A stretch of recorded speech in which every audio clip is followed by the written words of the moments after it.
This is my maxkare 17-inch running surface treadmill, and I've had it for about 10 days.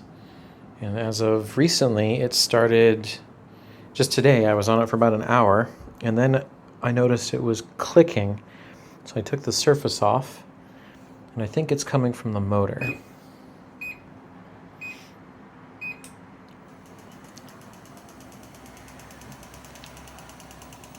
So you probably can't tell on the video, but it's coming from this side of the unit.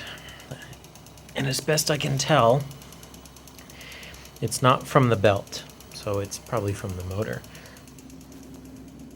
Yeah, it's actually from like over here, from this part. So it sounds like it's coming out of the motor housing.